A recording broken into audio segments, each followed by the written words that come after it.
Bonjour et bienvenue dans cette nouvelle vidéo. Aujourd'hui nous allons voir les états du moi en analyse transactionnelle. Alors l'origine, à la base l'analyse transactionnelle a été créée par Eric Berne, médecin psychiatre américain à la fin des années 50. Donc lui, il a identifié 3 comportements humains que nous avons tous en nous et qui nous construisent tout au long de notre vie, de notre naissance jusqu'à l'âge adulte. Et ces comportements régissent nos rapports humains avec les autres. Donc de nos jours, l'AT, c'est-à-dire l'analyse transactionnelle, est une approche comportementaliste des relations humaines utilisée pour étudier les relations dans le monde de l'entreprise, notamment dans le domaine des organisations, de la communication et de l'enseignement. Le concept repose sur l'idée que nous sommes tous constitués de 3 états. Un état parent, un état adulte et un état enfant. Nous utilisons un état ou l'autre en fonction des situations et des personnes que nous rencontrons. Alors l'analyse transactionnelle propose 2 modèles, un modèle structurel et un modèle fonctionnel. Le modèle structurel représente ce que l'individu exprime à l'extérieur et qui en réalité se trouve à l'intérieur de lui-même. C'est un peu le principe de l'iceberg, c'est-à-dire que la partie immergée, ce sont les états du moi structuraux qui sont construits culturellement et socialement vis-à-vis de la personne. Donc la personne s'est construite autour de ce modèle-là structurel. Alors que le modèle fonctionnel est la partie émergée, c'est-à-dire que dans le modèle de l'adulte, on peut choisir l'état du moi fonctionnel qui permet donc de s'adapter à n'importe quel état du moi fonctionnel en fonction de la situation et des personnes.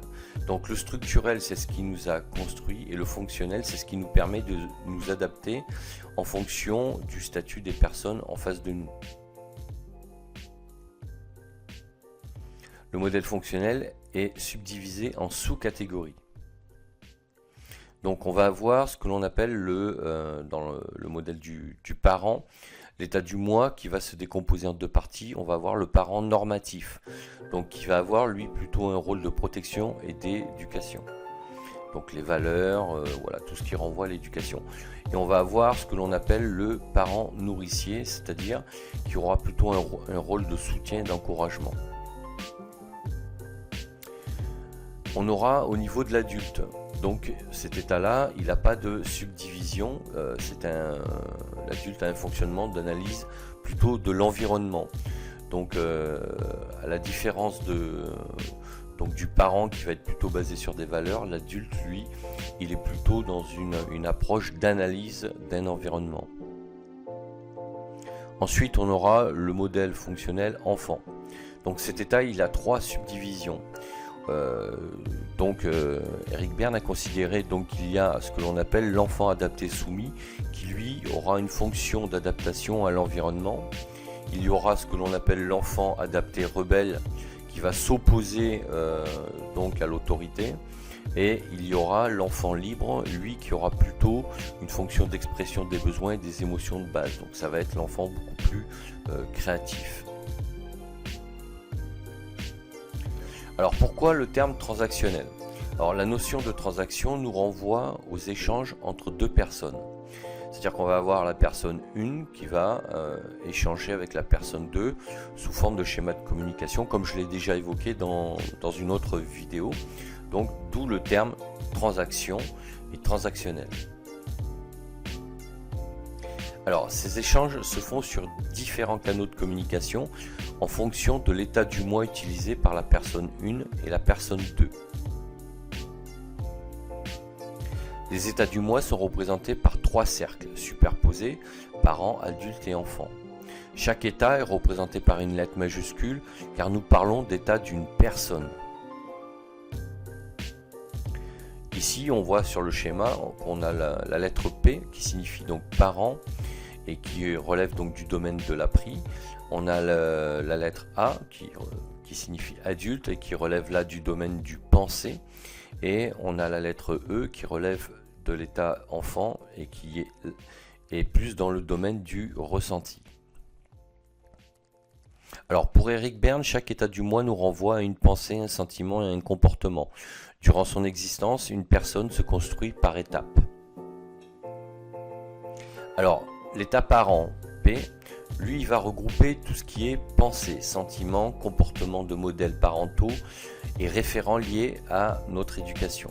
Donc l'individu se construit sur des références basées sur l'observation de ses modèles et de ses référents, de ses mentors par exemple, de ses tuteurs, de ses grands-parents. Ça peut être également des référents professionnels. Donc l'état parent, voilà, se construit autour de toutes ces références-là. Alors, comment ils ont agi, comment ils ont utilisé leurs émotions et géré leur vie en fonction de leurs valeurs. Donc l'état parent se construit autour de ces modèles-là qui ont manifesté ces émotions et ces sentiments-là avec leurs valeurs. Ils ont servi en fait de modèle pour construire votre état parent. Donc dans le mode P, la personne reproduit les schémas qui lui ont servi de modèle.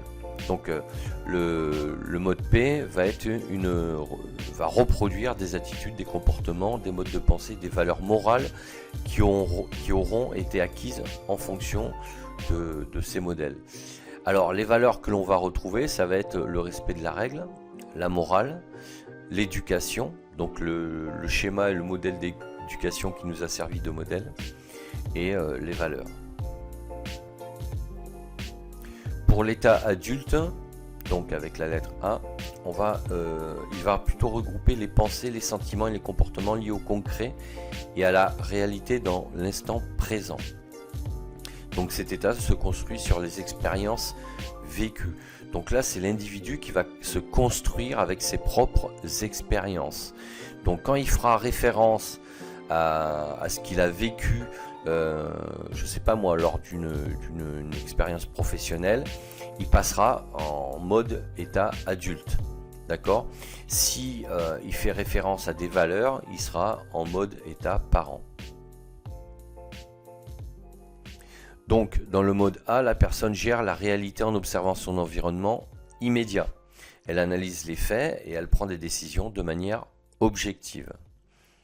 Alors là, elle va se baser sur ce qu'il faut faire, sur comment il faut le faire et avec quoi il faut le faire. Donc vous voyez, le mode A, si vous voulez, est vraiment basé sur du concret. On n'est plus dans les valeurs et ni dans la morale. On est sur l'efficacité par rapport à une situation donnée, à un instant T donné. L'état enfant, lui, va regrouper les pensées, sentiments et comportements liés à l'enfance. Donc l'état enfant se construit autour des ressentis, des émotions et des besoins.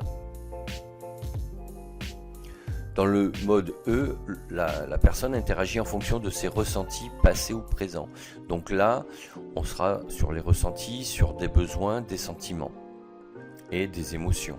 Donc vous voyez que l'état enfant, lui, c'est en fonction c'est des réactions qui sont j'allais dire presque primaires, quoi. On n'est pas du tout dans l'analyse et on n'est pas du tout dans les valeurs. On est dans le basique, c'est-à-dire c'est le ressenti, le besoin, sentiment et émotion.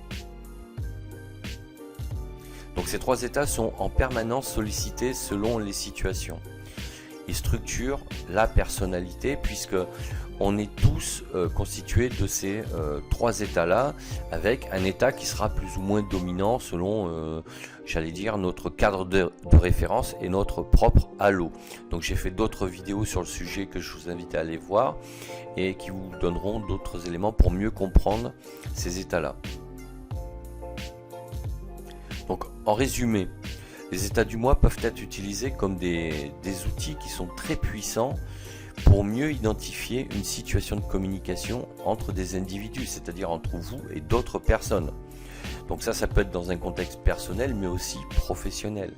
Si à un moment donné vous êtes en mode parent parce que vous devez vous occuper de vos enfants par exemple. Donc là vous allez vous asseoir sur la notion d'autorité de parent pour demander à votre enfant de faire des choses en fonction donc de vos valeurs et des valeurs que vous voulez lui inculquer par rapport à un mode d'éducation que vous avez choisi, parce que c'est ce que voilà, c'est celui auquel vous avez vous aussi été confronté et que vous voulez lui inculquer ces mêmes valeurs et ces mêmes morales là. Ben vous allez être en mode donc parent. Dès que vous passez en mode professionnel, c'est-à-dire que vous arrivez dans votre bureau le matin ou sur votre lieu de travail, ben à ce moment-là, vous allez passer en mode adulte, puisque là, ça ne va plus être, même si ça va rester en back-office, quelque chose qui va conduire et comment dire, qui va diriger tout ce que vous allez faire et penser, mais sur votre lieu de travail, vous allez agir en fonction de ce qu'on attend de vous et des tâches que vous devez réaliser.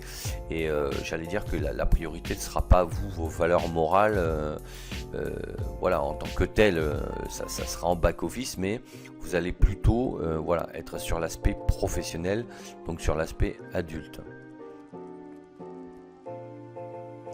Donc leur utilisation, elle permet de mieux maîtriser et gérer les différents types de canaux de communication entre vous et les autres. Ben, pour les mêmes raisons que celles que je viens d'évoquer, si vous êtes en mode adulte et que vous êtes confronté à quelqu'un qui est en mode enfant, vous allez être sur un canal de communication complètement différent. Donc si vous êtes dans une situation où vous êtes agacé par exemple, en tant qu'état parent, vous allez attendre d'avoir une réaction en face qui correspond à vos attentes. Si vous avez quelqu'un en mode enfant, il y a deux solutions. Soit vous vous adaptez à ce mode de communication pour mieux le comprendre, c'est-à-dire vous allez faire preuve d'empathie pour mieux comprendre pourquoi la personne réagit en mode enfant. Alors si c'est un enfant, bon là c'est logique. Mais si c'est un adulte qui est en mode enfant, c'est-à-dire qui fait une plaisanterie alors que vous attendez une réponse concrète, voilà, ça peut créer des tensions. Donc le fait de maîtriser ces états-là, ça vous permettra de mieux comprendre les situations et pourquoi vous allez être agacé dans des contextes avec des personnes qui ne le sont pas forcément. Voilà, de la même manière, si vous êtes en mode adulte, c'est-à-dire en situation professionnelle, et que vous avez quelqu'un en face de vous qui est en mode parent, ça va pas être le canal de communication que vous attendez. Vous attendez non pas une réponse morale, mais une réponse professionnelle liée à des obligations. Vous voyez, comment dire, l'intérêt de comprendre et d'identifier ces différents états. Donc voilà un peu la puissance de la connaissance de ces trois états, puisque ça vous permet, vous, de mieux identifier les canaux de communication avec les autres lors de vos relations et de vos échanges. Donc, si cette vidéo vous a plu, n'hésitez pas à mettre un pouce bleu, à vous abonner à la chaîne, puis à partager sur vos réseaux sociaux et aussi à me laisser un commentaire pour me dire ce que vous pensez de ces états-là. Et si vous vous reconnaissez, vous, dans un ou plusieurs de ces états-là en permanence, si vous avez l'impression d'être plutôt en mode, comment dire, parent, adulte ou enfant. Alors sachez que vous pouvez également télécharger gratuitement mon livre Accomplissez-vous sur mon blog Cap sur vous. Il ne me reste plus qu'à vous dire à bientôt pour d'autres vidéos et d'ici là, ciao ciao.